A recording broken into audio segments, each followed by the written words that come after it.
be over enthusiastic and don't be affected by this. في ليبيا الوضع مختلف. In Libya, the situation is different. Libya, إذا صار فيها أي انفصال وانفكاك if any separation happened لأن هي أصلا مبنية على 3 ولايات. in it would break it up. It is originally built on 3 parts, which is Barqa, Libyas, or Fazan. So separation, it has got original, which it can go back to what it was more than 60 years ago, or 70 years. الشيء الثاني. Secondly, أن ليبيا is not like Egypt. It is it consists of tribes and clans. Is not societies with parties and so on. Is parties and clans. Everyone knows their area. Everyone knows their duties and obligations. Then this could cause civil war. We may get to the civil war, back to the civil war of 1936. Libya is not Tunisia and Egypt. Libya has got oil, which is united the whole of Libya, and this was one of the main reasons why Libya was united. We only have one source, which is the oil. That all Libyans live on it. It is not in the east, not in the west, it's in the middle. All 5 million live on it. If we have separation, if we separate, who's going to feed us, who's going to give us, who's going to run these oil resources, who have the ability to run this and manage it? How are we going to divide this between us? Who's going to spend on our children and our food, drink, hospitals, schools? Do you expect, if we divide the country, and this is definitely a sedition. Okay, we'll agree to how to divide the petrol and oil for 2 or 3 months, but you're wrong. This is going to be a burning issue. This will be the cause for fights and trials and tribulations between all tribes, because it is in the middle of Libya and in the south, and it is in the desert, in an area where it is not inhabited. Most people live in the west and north of Libya. So it's most of us live in the north. So Benghazi, there's got no oil. Barqa has no oil. How are you going to eat? Brothers, what could happen in Libya is very dangerous. It's much bigger than the national unity and all these slogans that we use, that it is our nation and our mother.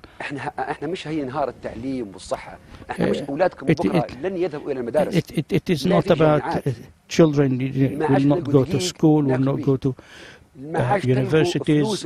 It is not that. We will not have even flour, we will not have money, we will not have banks. It's the same as what is happening in Beida, and we will then emigrate from Libya, because we will not be able to run and manage the petrol, and it will take us 40 years to reorganize ourselves, because if anyone makes himself as an emir or a president, we're not Tunisia and Egypt. We're not Tunisia and we're not Egypt.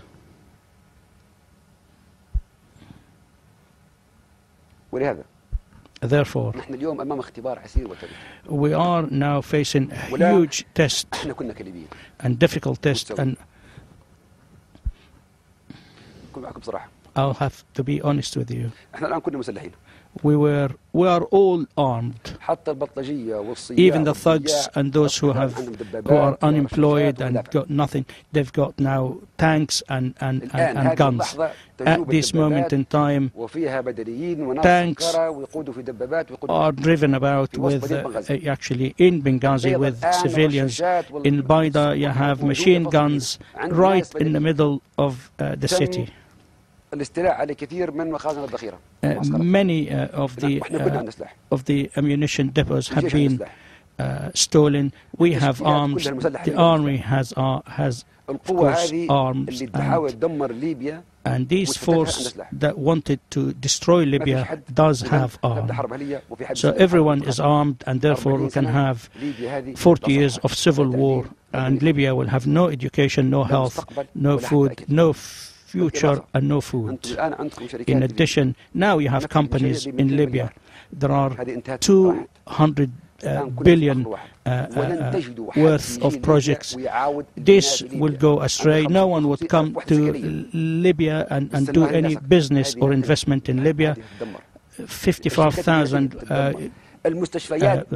housing units, hospitals would not be working.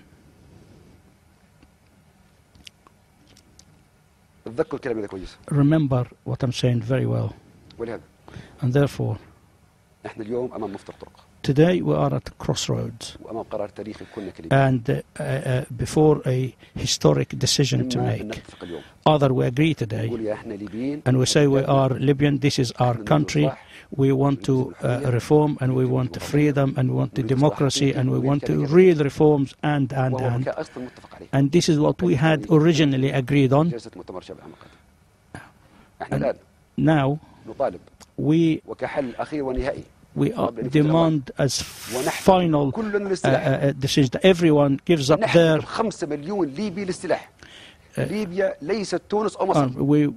every one of the 5 millions will have arms. We are tribes and clans. If we all have arms, then we will not be crying over 84 deaths. We will be crying over thousands of deaths. There would be rivers of blood all over Libya. You will be immigrating from Libya because the oil will stop being pumped, and the foreigners will leave Libya, and the oil companies will leave Libya, and they will have no oil in the country and will have no money. We will not be able to find even piece of bread, just a piece of bread. Today in Al Bayda, a piece of bread costs $1.5 dinar. Tomorrow it will be $2. Then the bread would be as expensive as gold if we're not careful. And today I would ask you for the last time, before we go into the arms, and all of us as Libyans, if it goes out of control, like some people want to do this in Libya, and before we resort into arms, and then every Libyan would have to carry arms in order to defend himself, then blood will flow and will be shed. So tomorrow, let's go with an initiative, historic tomorrow, within 48 hours, within 3 days, within 6 hours. I wish just to have a general people's assembly with one clear agenda, that is to issue a number of laws that everyone agreed on, which is the law of information, where to put law and order, so that we are open everything for freedom, and also all the penal system that was silly, and we begin national dialogue and national debate that we all agree on. Even the leader, in his last meeting with the journalists, he said that in the People's Assembly, the People's Conference, the coming one, we will have to put constitution for the country. We'll have to lay down constitution for the country, and then we will have the local governance come back to the to the country, call it whatever you call it, but we have to have all the localities and all the governorates and whatever names you call. Everyone has to look at running the country, and we'll have to have central ruling system, and the local systems would look at their own, and also we look at the development in Libya and all these projects, development projects in the whole of Libya. Yesterday, of course, there has been steps to increase the wages and also to give more loans to youth, and also give them to pay on longer term installments, and we have to do this immediately. We have got everything we needed from reform. We kept our country, and we also saved it from bloodshed. We have got everything on the opposite to what happened in our neighbors, with the minimum of loss and the minimum of problems. Egypt has got problems, no stability, no work, no tourism. It will be worse in here, 1,000 times worse than Egypt and Tunisia. So if we agree on this tomorrow, we would save the bloodshed, and that would be the biggest achievement, biggest historic achievement, and we move from the first Jamahiriya to the second Jamahiriya. Forget about the first system, first regime, and then we start a new system that we will agree on it. We will tomorrow create a new Libya, Libya of tomorrow, the Libya we all dream of. Otherwise, you be ready, Libyans, that we will be entering into confrontations, and that we will be fighting each other, and we'll be divided. Forget about the oil, forget about the gas, forget about, we will go into disarray, we will go into chaos. This is like what's happening in Berga and will happen in all of Libya. Your children, forget about looking after their education and health. Today, what is happening in Berga and Beida, in Shahat, in Benghazi, is saddening. This is not east and west. My wife is from, my mother is from the east, father is from the middle. Most Benghazi come, their origins from the west. How can you talk to people from people in the east, from Benghazi, that come from Zlito, Benghazi and Tripoli?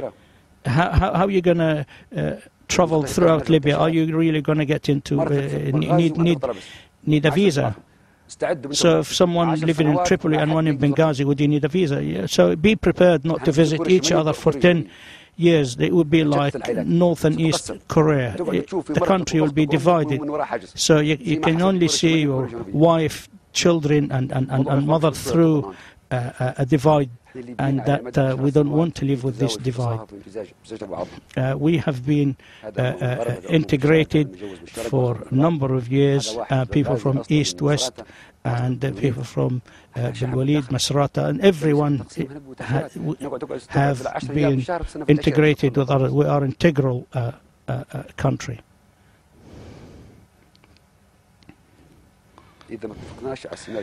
If we did not agree on the first scenario, then we can't go into the second scenario. Also, the foreign minister of Great Britain contacted me, and I would like to tell you, be also ready for imperialism. Imperialism will come to me. Imperialists will come. The Europeans and Americans will come to Libya and occupy. Do you really think the NATO and the United States will actually accept this country divided into emirates? In 2 days, we had 2 Muslim Islamic Emirates. They did not accept this Islamic Emirates in the Somal. Would they accept it in the Mediterranean area in Libya? And the American base in Crete, which is an hour away